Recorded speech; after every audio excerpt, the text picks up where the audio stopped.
بسم الله الرحمن الرحيم وإذ ابتلى إبراهيم ربه بكلمات فأتمهن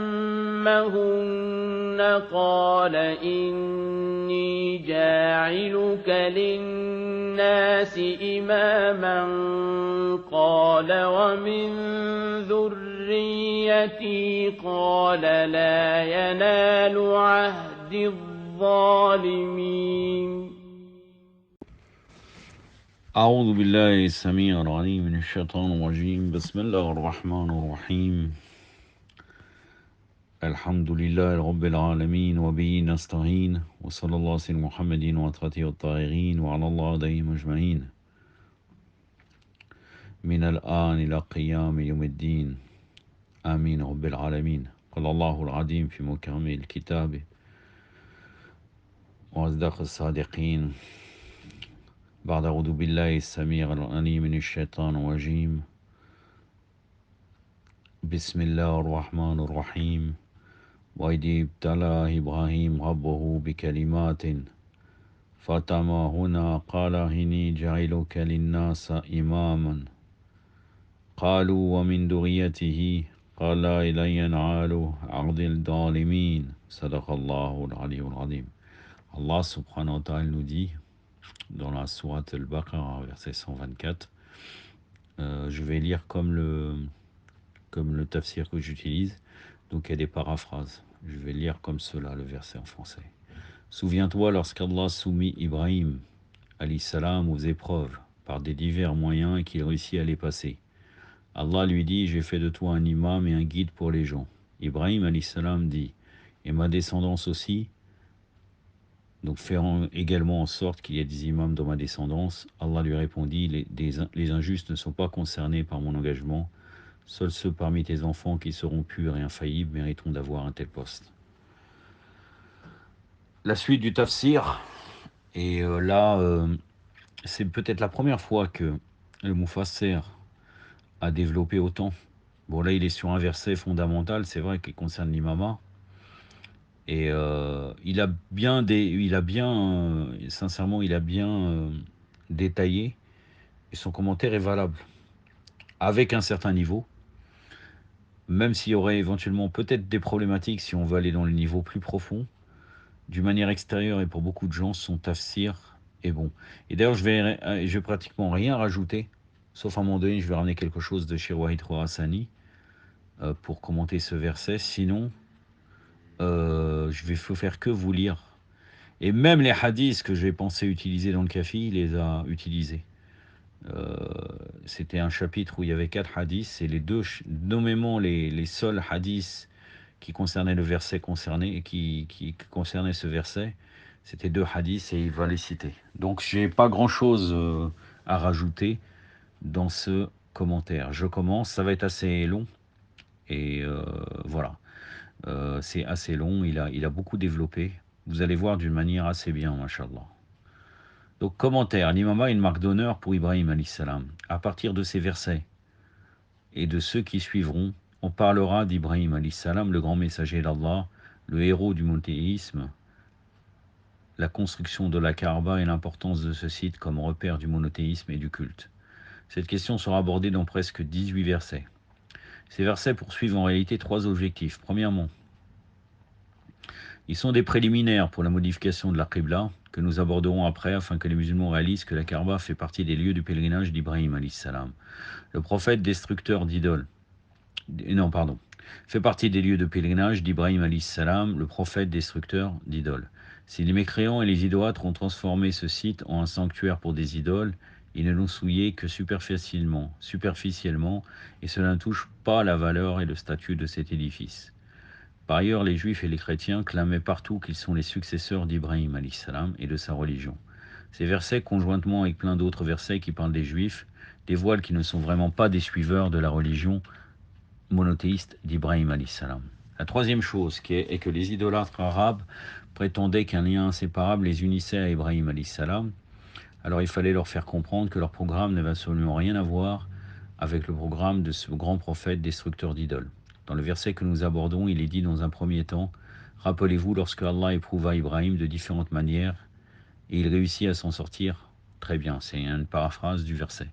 Oui, ces versets évoquent l'étape la plus importante de la vie d'Ibrahim, à savoir les différentes épreuves qu'il a subies et les victoires qu'il a enregistrées à l'issue de ces épreuves. Des épreuves qui dévoilent totalement la valeur, des épreuves qui traduisent la grandeur et l'éminence de la personnalité d'Ibrahim et dévoilent totalement la valeur de son existence. Étant donné qu'il avait réussi à passer ses examens, il fallut que Allah le récompense. Alors il dit, « J'ai fait de toi un imam et un guide pour les gens. » Alors Ibrahim sollicita à Allah de faire en sorte qu'il y ait également des guides dans sa descendance, afin que les racines de la prophétie de l'imama ne soient pas rompues et ne se limitent pas uniquement à lui. Il dit, « Et dans ma génération aussi ». En guise de réponse, Allah lui dit, « Mon engagement d'imam ne peut jamais être attribué aux injustes.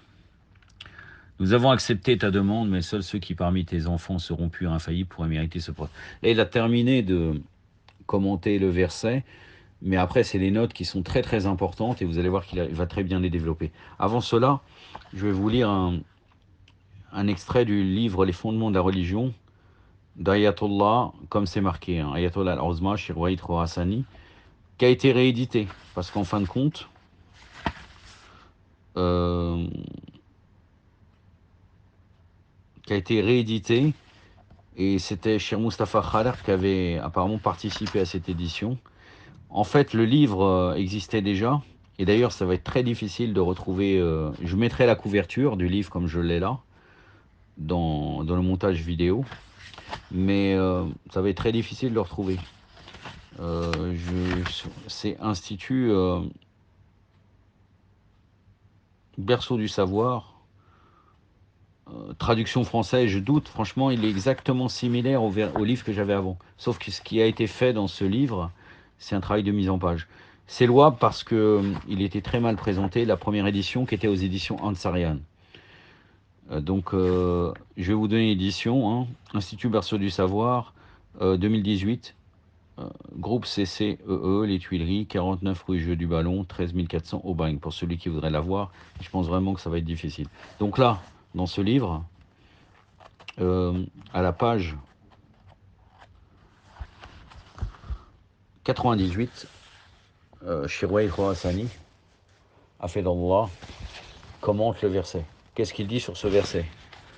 L'imama est une position qu'Abraham, donc Ibrahim alayhi salam, parvint s'approprier après bien des épreuves difficiles telles que lâcher son épouse et son fils bien-aimé, tout seul dans une région désertique qui n'avait même pas une terre fertile. Et la préparation qu'il dut supporter pour sacrifier son fils Ismaël, alayhi wa afdallah salat ala Muhammad wa ali Muhammad, pour la satisfaction d'Allah et sa bonne volonté pour être brûlé vif dans les flammes que Nimrod lui avait préparées. Et tout cela après être devenu prophète et messager d'Allah. Allah lui annonça ensuite, « Je vais faire de toi un guide pour les hommes. » La grandeur et la majesté de cette position l'intéressèrent tellement qu'il demanda tout cela pour sa descendance aussi. Et ce fut à ce moment-là que Allah lui répondit, « Mon alliance ne concerne pas les injustes. » Dans cette phrase, on a interprété l'imama par l'engagement d'Allah, l'omnipotent, de sorte que seul celui qui possède la chasteté atteigne cette position. Il n'y a pas de doute qu'Ibrahim ne voulut point l'imama pour toute sa descendance. Là, c'est très intéressant, car il va démontrer que de toute façon, il connaît les règles divines, Ibrahim, vu qu'il est un prophète, d'autant plus un prophète Ulou al-Azm, doué de résurrection, un des 5 prophètes Ulou al-Azm. Donc là, il dit, il n'y a pas de doute qu'Ibrahim ne voulut point l'imama pour toute sa descendance, car il est impossible qu'Ibrahim, l'ami d'Allah ou Khalil Allah, ait voulu l'imama de l'homme pour celui qui ne serait pas juste ou équitable. Comme il demanda cela pour sa descendance juste et équitable, et que cette demande incluait aussi le juste qui dans le passé avait commis une quelconque injustice, par conséquent, le sens de cette réponse veut dire que cette prière ne sera point valide pour celui qui aurait commis une injustice. Donc, cette prière ne sera valide qu'uniquement pour les infaillibles, totalement, l'infaillibilité innée. L'imama, donc ça c'est moi qui rajoute cela. L'imama, selon la raison et les lois divines spécifiques, concerne uniquement ceux qui possèdent la pureté et la chasteté absolue. Voilà. Ça mérite de... C'est très très clair, donc il n'y a rien à rajouter. Mashallah, il a démontré que ce verset concerne les gens infaillibles d'une manière innée. Maintenant, dans les notes, et ça aussi c'est très intéressant du Mufassir, que dit-il? Dans cette question, il y a quelques éléments importants qu'il faut analyser avec précision. Que signifie kalimat dans ce cas? En analysant les versets coraniques et les remarquables actes accomplis par Ibrahim alayhi salam et félicités par Allah à la fin, on retient que le mot kalima, les phrases à travers lesquelles Allah éprouva Ibrahim alayhi salam, constituent une série de devoirs lourds et particulièrement difficiles qu'Allah avait soumis à Ibrahim et qu'il réussit à accomplir excellemment. Ces commandements consistaient à amener son enfant sur l'autel du sacrifice et être prêt à l'immoler sous l'ordre d'Allah. Amener sa femme et son fils et les laisser dans un territoire aride de la Mecque sec et dépourvu de végétation où ne vivait même pas une âme. Se soulever face aux adorateurs d'idoles de Babylone, détruire leur idole et la très courageuse défense dans ce tribunal historique. Le fait d'avoir été jeté dans le feu mais d'avoir été protégé des flammes du feu par miracle divin et le fait d'avoir gardé sa foi inébranlable durant toutes ces épreuves. Quitter le territoire des idolâtres, laisser sa vie et entrer dans un territoire éloigné et bien d'autres choses de ce genre. En effet, chacune de ces épreuves était particulièrement difficile et lourde, mais il réussit à les surmonter grâce à la force de la foi, démontrant ainsi qu'il méritait d'être un imam. Qui est imam ? Ici, on retient en résumé que le statut de l'imam qui a été attribué à Ibrahim alayhi salam après avoir réussi toutes ces épreuves est un rang au-dessus du rang de prophète et de la transmission du message. En effet, l'imama présente différentes significations. Imama entendu comme administrer et diriger les affaires mondaines, telles que définies par les mukhalifines. Imama comme gestion des affaires religieuses et mondaines, telles que certains parmi eux l'interprètent, donc parmi les bakriyin, parmi les mukhalifines, donc parmi les bakriyin. Imama signifie la concrétisation des programmes religieux, que ce soit du point de vue autorité politique, au sens large du terme, pouvoir exécutif où les sentences et les préceptes divins sont appliqués, pouvoir judiciaire où la justice est appliquée, pouvoir social, éducation, initiation des âmes, que ce soit du point de vue apparent ou du point de vue interne, ce qui fait en sorte que ce rang soit plus élevé que celui de la transmission de messages et de prophètes. En effet, la prophétie et la transmission du message consistent à recevoir la révélation de la part d'Allah et à la transmettre aux gens sous son commandement. Tout cela en ce qui concerne sous son commandement, annoncer la bonne nouvelle et avertir les gens. Cependant, il existe tout cela en ce qui concerne l'imama. En plus, il y a l'application des dispositions de la loi divine, l'éducation des âmes, aussi bien sous la forme que sous le fond. Il faut retenir que beaucoup de prophètes étaient également des imams. En effet, l'imama est le statut destiné à concrétiser le but de la religion et à guider, c'est-à-dire conduire les gens à destination et non seulement à se contenter de leur montrer la voie. En plus de cela, il y a également la guidance dans l'ordre naturel, donc la wilaya takwiniya. Non, hidaya takwiniya, pardon. C'est-à-dire l'influence intrinsèque de l'essence de l'âme, de l'imam, et la splendeur des rayons de son existence dans les cœurs des âmes, prêts, et leur guidance spirituelle. Un peu, là il est dit, le Mufassir dit, il faut faire attention. Un peu d'attention ici. Ici, il est semblable au soleil qui, avec ses rayons, donne la vie aux plantes et leur permet de grandir. Un soleil qui donne la vie aux êtres. Le rôle de l'imama dans la vie spirituelle est exactement pareil. Dans le Saint-Coran, nous lisons « Allah et ses anges envoient sur vous les prières et les bénédictions, afin de vous faire sortir des ténèbres et vous guider vers la lumière. Il est miséricordieux et clément vis-à-vis des croyants. » La sourate El-Ahzab, le verset... Donc la sourate des coalisés, le verset 43.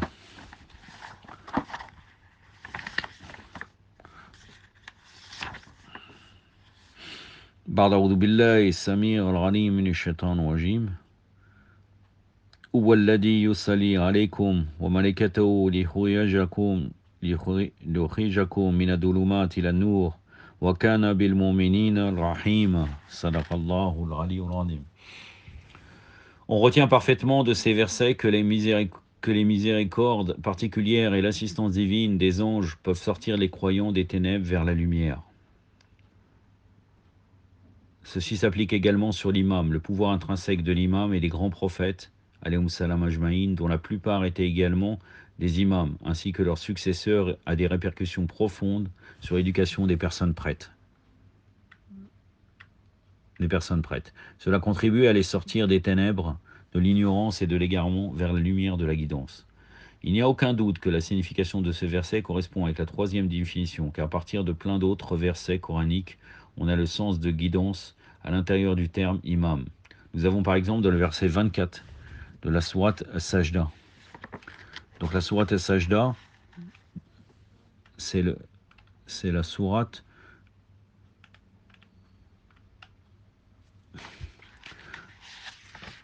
je vais vous la trouver, la sourate 32. Donc qu'est-il dit dans ce verset 24? Et parmi eux, nous avons placé des imams qui, sous notre commandement, guident, et ils font preuve d'endurance, et ils croient en nos versets. Pardon, أعوذ بالله السميع العليم من الشيطان الرجيم وجعلنا منهم أئمة يدون بأمرنا لما صبروا وكان بآياتنا يوقنون صدق الله العلي العظيم. Cette guidance ne signifie pas montrer la voie, car avant cela, Ibrahim alayhi salam avait déjà le poste de prophète, de transmetteur de messages et d'orienteur dans la voie. Donc il était Nabi et Rasoul.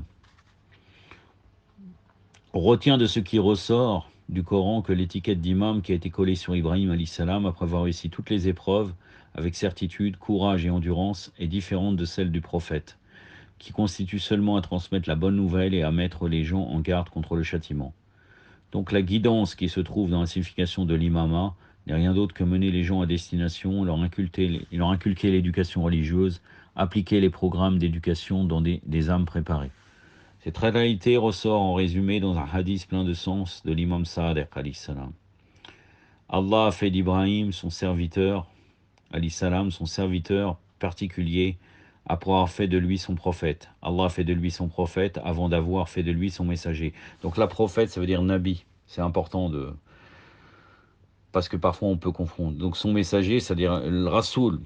Et il l'a choisi comme son messager avant d'avoir fait de lui son particulier. Il a fait de lui son particulier. Donc là, particulier, ça veut dire Al-Khalil, son ami. Avant de lui faire un imam, de faire de lui un imam. Lorsqu'il réunit tous ces titres, il dit « Seigneur, choisis également des imams dans ma descendance. » Alors Allah répondit « Mon engagement ne concerne pas les injustes, car un homme souillé ne pourra jamais être un imam pour les pieux. » Usul al-Kafi, volume 1, le chapitre des degrés des prophètes, des envoyés, des prophètes et des imams. Page 133 dans la version arabe. Un poète est désigné comme tel, un prophète est... Bon là, je ne vois pas le lien, un poète est désigné comme tel. Bon. Je pense que c'est une phrase qui a été rajoutée. On va s'arrêter à ce hadith-là. Il y a 3-4 lignes, mais je pense que c'est hors sujet. Il y a un problème à mon avis, il y a eu un problème. Ils ont changé le passage. En fait, il devait être ailleurs. Donc là, le troisième note, différence entre Nubuwa, Imama et Risala, prophétie. Donc là, oui, prophétie, Imama, et puis donc l'envoyé. Envoyer les messages. Selon ce qui ressort des expressions dans les versets et différents hadiths, les gens que Allah a choisis sur terre pour accomplir des missions ou différentes responsabilités. Le terme de prophète signifie recevoir la révélation, donc là on parle d'envoyer, signifie recevoir la révélation de la part d'Allah. Celui qu'on appelle Nabi est celui qui descend la révélation de ce qu'il reçoit par révélation et le peuple le veut, il le met à sa disposition. La fonction de messager, Rasoul, consiste à transmettre. Donc là, B, le A, c'était le titre de prophète. B, la fonction de messager consiste à transmettre la révélation, répandre et diffuser les préceptes divins, éduquer les âmes à travers l'enseignement, la conscientisation. Donc le messager est celui qui a la responsabilité dans le cadre de sa mission de faire des efforts et d'utiliser tous les moyens pour appeler les gens vers Allah, transmettre ses ordres et les transmettre aux autres. Donc il doit fournir des efforts pour opérer une révolution culturelle, mentale et idéologique. C. Le titre d'imam est celui de guide et d'autorité sur la création. Donc là, el-hidaya ou al-wilaya takwiniya.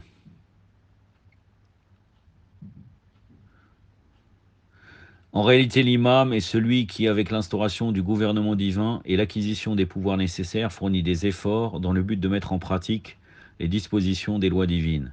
Et s'il n'arrive pas à former un gouvernement, il doit fournir des efforts autant qu'il peut pour faire appliquer les préceptes des lois divines. En d'autres termes, le devoir de l'imam consiste à exécuter les préceptes divins, tandis que le devoir du messager consiste à transmettre ces préceptes. De manière plus claire encore, le messager indique la voie, mais l'imam conduit dans la voie, en plus des autres lourdes responsabilités que nous avons évoquées avant. N'oublions pas de mentionner que beaucoup de prophètes, à l'exemple du prophète de l'islam, sallallahu alayhi wa alayhi, Allahumma salli ala Muhammad wa ali Muhammad wa lajjal farajahum wa al-anado, détenaient ces trois titres, c'est-à-dire el-Nabi, el-Rasoul ou l'imam. C'est-à-dire ils ont reçu la révélation, transmis les ordres d'Allah et fait des efforts pour fonder un gouvernement divin et appliquer les dispositions de la loi. De même, ils se sont évertués à éduquer les gens de l'intérieur selon la religion qu'ils avaient reçue. En quelques mots, l'imam est un guide dans tous les aspects, aussi bien matériels, spirituels, physiques, exotériques et ésotériques. L'imam est le chef du gouvernement, le leader social, l'autorité religieuse, le maître de morale et le maître qui éduque les âmes. Comme j'avais développé cela, quand j'avais... Bon, c'était Shir Mohamed Sanad qui avait dit cela, dans le commentaire de Douar Anodba, même il parlait même en période d'occultation du gouvernement de l'imam. C'est-à-dire qu'il y a une influence de l'imam dans cette terre, indépendamment qu'il aurait le pouvoir terrestre ou non. C'est-à-dire le pouvoir matériel, pas terrestre, parce que le pouvoir terrestre, il l'a. L'imam se fonde sur ces forces spirituelles que nous avons évoquées pour détecter et guider les gens qui méritent dans la voie de la perfection interne. Il enseigne les ignorants avec le pouvoir intellectuel qu'il détient, avec sa force de gestion et bien d'autres forces d'exécution qu'il a en lui. Il fait respecter la justice. Quatrièmement, l'imama, dernière étape de la perfection d'Ibrahim alayhi salam. À partir de ce que nous avons dit sur la nature de l'imam, on retient qu'il est possible que quelqu'un détienne le titre de prophète et de transmetteur de messages, mais sans pour autant avoir le titre d'imam. Donc, il peut être Nabi et Rasoul sans avoir le titre d'imam. C'est le cas d'Ibrahim, par exemple, avant qu'il reçoit le titre d'imam. Ce titre requiert beaucoup de mérite dans tous les aspects. C'est le titre mérité par Ibrahim alayhi salam, après avoir traversé toutes les épreuves. Et c'était le dernier maillon de la chaîne d'accomplissement d'Ibrahim alayhi salam. Certains pensent que l'imam n'est juste que quelqu'un qui a des mérites et qui est un exemple. Un peu comme s'il ignorait qu'Ibrahim alayhi salam avait déjà cette qualité en lui, dès le début de sa mission prophétique. Certains pensent encore que l'imam est une icône et un symbole pour les gens. Il faut leur dire qu'Ibrahim alayhi salam et tous les autres messagers et prophètes détenaient ces attributs dès le début. Raison pour laquelle le prophète doit être un infaillible, car ses faits et ses gestes sont des modèles. Donc il y a un titre au-dessus de tout cela, il est même au-dessus de rang de prophète et de messager. C'est le titre qu'Ibrahim alayhi salam a reçu après avoir reçu les épreuves que Allah lui avait imposées. C'est-à-dire, le titre qu'il a reçu, c'est le titre d'imam. Qui est l'injuste? L'injustice, dont il est question dans la phrase « Les injustes ne sont pas concernés par mon engagement » ne concerne pas uniquement le fait d'être injuste vis-à-vis des gens. Le terme injustice dolm, qui s'oppose à la justice, ou adl, la justice, est un terme qui porte un sens beaucoup plus large. Il s'oppose à la justice qui signifie mettre chaque chose à sa place. L'injustice signifie le fait de ne pas faire ou de ne pas mettre quelque chose à la place qui se doit et qu'elle mérite. Étant donné que ce titre est l'autorité manifeste et interne de la création, constitue un rang particulièrement plein de responsabilités et de grandeur. Un seul instant de péché, de désobéissance et de mauvais antécédents entraînerait automatiquement la déclaration de l'incapacité par rapport à ce titre. C'est pour cette raison que nous disons dans les hadiths que les imams d'Ahlul Bayt alayhim salam utilisent ce verset pour démontrer aux gens qu'Ali alayhi salam est le calife immédiat après le prophète sallallahu alayhi wa alayhi. Cela montre qu'en dehors du messager d'Allah sallallahu alayhi wa alayhi, les gens étaient des adorateurs des idoles à l'époque avant l'islam. L'unique personne qui ne s'est jamais prosternée devant l'idole est Ali alayhi salam. Alors quelle est l'injustice au-dessus de l'adoration des idoles? N'est-ce pas que Luqman dit à son fils: « Ô mon fils, n'associe rien à Allah, car associer à Allah est quelque chose qui constitue une injustice très grave. » Non. C'est dans le verset numéro 13 de la sourate 22, la sourate 21, la sourate 31, le verset numéro 13. Ba'da a'udhu billahi samir al-alim minash shaitanir rajim. Wa id qala Luqman li ibni wa huwa ya'izu ya bunay la yushrika billah inna shirka la dhulmil azim. Sadaqallahu al-aliyyul azim. En guise d'exemple, Hisham ibn Salam rapporte ceci de l'imam Sadiq alayhi salam. Ibrahim était prophète avant d'être imam jusqu'à ce que Allah lui dise « Je fais de toi un imam ». Alors il réagit « Dans ma génération, je voudrais également que tu donnes ce titre aux gens dans ma descendance ». Allah répondit « Mon engagement ne s'applique pas sur les injustes. Ceux qui ont adoré les idoles ne seront jamais des imams ». C'est dans Usul al-Kafi, le volume 1, le chapitre Tabar, toujours le même chapitre. Les mérites, les degrés des envoyés, des prophètes et des imams. Le hadith numéro 1. Dans un autre hadith, Abdullah ibn Mas'ud rapporte ceci du prophète sallallahu alayhi wa alayhi. Allah dit à Ibrahim alayhi salam, je ne donne pas le titre d'imam aux injustes parmi ta descendance. Ibrahim répondit, qui sont les injustes sur qui cet engagement et ce titre ne s'appliquent pas? Allah répondit, ceux qui se sont prosternés pour l'idole ne méritent jamais d'être un imam. C'est dans Amali de Shir Sadour, Manaqib ibn al-Marazeli, en citant Tafsir al-Mizan de Sayyid Mohammed Hussein Tabatabai sous le commentaire de ce verset. 6. C'est Allah qui désigne un imam. Vous voyez vraiment que, entre parenthèses mes frères et sœurs, que vraiment le Mufassir a été inspiré dans ce tafsir, mashallah. Il a très bien détaillé, c'est vraiment la première fois qu'il a démontré, si franchement tout son tafsir serait comme cela, ce serait très intéressant. Ala kulli hal. C'est Allah qui désigne un imam. Afin de partir du verset que nous commentons, il ressort que l'imam, le guide infaillible dans tous les aspects pour les gens, doit être désigné et déterminé par Allah. Car premièrement, ce titre est un engagement divin, et il est clair que c'est Allah qui doit investir cette personne, parce que c'est lui qui est l'autre partie de l'engagement. Deuxièmement, il est clair que des gens dont la vie est colorée d'injustice, que ce soit l'injustice vis-à-vis d'eux-mêmes ou l'injustice sur les autres, sans oublier ne serait-ce qu'un instant l'adoration des idoles, ne méritent pas d'être un imam. En d'autres termes, l'imam doit être infaillible durant toute sa vie. Est-ce qu'il existe quelqu'un en dehors d'Allah qui peut avoir la connaissance de toutes ces caractéristiques ?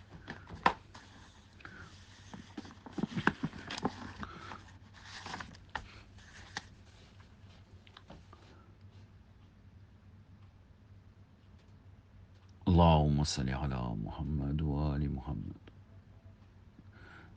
Et si nous nous fondons sur ce critère pour déterminer le successeur après le messager de l'islam, sallallahu alayhi wa sallam, on verra qu'en dehors d'Ali, alayhi salam, Ibn Abi Talib, personne ne mérite ce grand. On remarque d'ailleurs que l'auteur d'El Manar, le Manar c'est celui du Minhaj Salafi Rachid Rida, le Syrien. Donc là je ne sais pas pourquoi il le cite, mais bon, on va voir que quand même ça reste assez intéressant, même si c'est sujet un peu à cause quand on voit la biographie de ces personnages qu'il va citer. On remarque d'ailleurs que l'auteur d'El Manar cite une déclaration d'Abu Hanifa, qui dit qu'il est certain que le califat est une exclusivité que méritent les Alaouites. C'est pour cette raison qu'il considérait comme châtiment le soulèvement contre le gouvernement de l'époque, Mansour al-Abbasi. Donc lui, il était trompé par Mansour al-Abbasi. Il le considérait comme quelqu'un de la famille du prophète. Il voit qu'on ne pouvait pas se soulever contre lui. C'est pour cette raison qu'il n'a jamais été prêt à accepter le titre de juge dans le califat des Abbasides. Ensuite, l'auteur d'El Manar ajoute que les 4 imams bakrites, ils ont dit sunnites, étaient tous contre les leaders et les autorités politiques de leur époque parce qu'ils estimaient qu'ils ne méritaient pas d'être les dirigeants des musulmans. Pourquoi ? Parce qu'ils étaient des pervers et des injustes. Ça aussi, ça reste sujet à caution. Effectivement, certains étaient contre le pouvoir en place, mais parfois ils ont été reconnus par le pouvoir en place par la suite. Tafsir al-Manar, volume 1, page 457 à 458.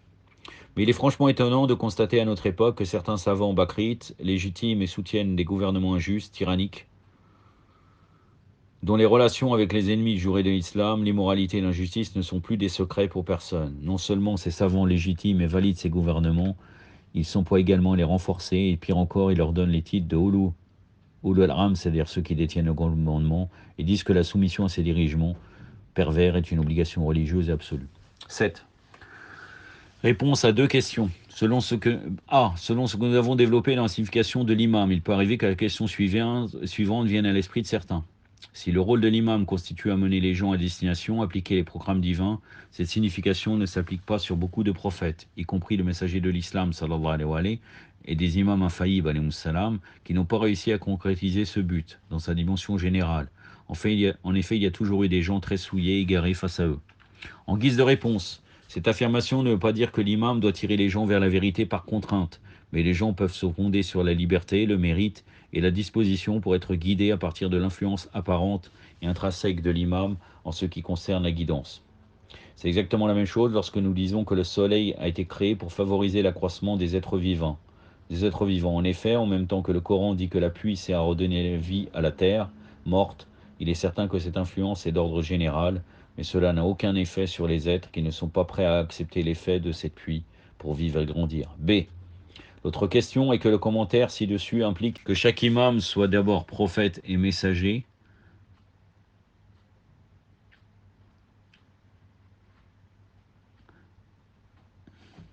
Ensuite, il accède au rang d'imam. Or, les successeurs infaillibles du prophète, sallallahu alayhi wa sallam, n'ont pas bénéficié de ces rangs avant. En guise de réponse, nous disons, ce n'est pas impératif qu'un imam prenne d'abord le titre de prophète avant d'accéder à l'imama. Autrement dit, s'il y a quelqu'un avant lui en qui les titres de prophète, messager et imam sont réunis, tels que le prophète Mohammed sallallahu alayhi wa sallam, ses successeurs peuvent assurer la continuité de son programme d'imama, et ceci dans le cas où il n'est plus nécessaire d'envoyer un nouveau message, comme pour le cas du prophète de l'islam, sallallahu alayhi wa sallam, qui est le sceau des prophètes, alayhum salam ajma'in. En d'autres termes, si l'étape de l'envoi de la révélation divine et la transmission de tous les préceptes divins est accomplie et qu'il reste uniquement la phase d'application, les successeurs du prophète, alayhum salam, peuvent maintenir la continuité de la ligne d'exécution, et ce n'est pas nécessaire que ce successeur soit prophète ou messager d'abord. C'est la personnalité et l'imminence d'Ibrahim alayhi salam. Le nom d'Ibrahim apparaît 69 fois dans le Coran, et on parle de lui dans 25 sourates. Dans tous les versets coraniques qui parlent de ce grand prophète, on remarque l'éloge et des attributs nobles sur sa personnalité. Bref, dans tous ces passages coraniques, il apparaît comme un exemple et un homme parfait. Sa connaissance par rapport à Allah est une preuve évidente qui se traduit par son intransigeance vis-à-vis des adorateurs d'idoles, son combat engagé et inlassable face aux tyrans, le sens de sacrifice et de soumission face aux ordres d'Allah, son endurance indescriptible face aux tempêtes des événements et des épreuves difficiles, et chacun de ces points constitue des repères pour des musulmans et les guide sur la voie d'Allah comme dit le Coran. Il était un bienfaiteur. La sourate Sad, la sourate 38, verset 47. Impieux, sourate Nahl, donc la sourate des abeilles, sourate 16, verset 122. Un convaincu, toujours la sourate des abeilles, le verset 120.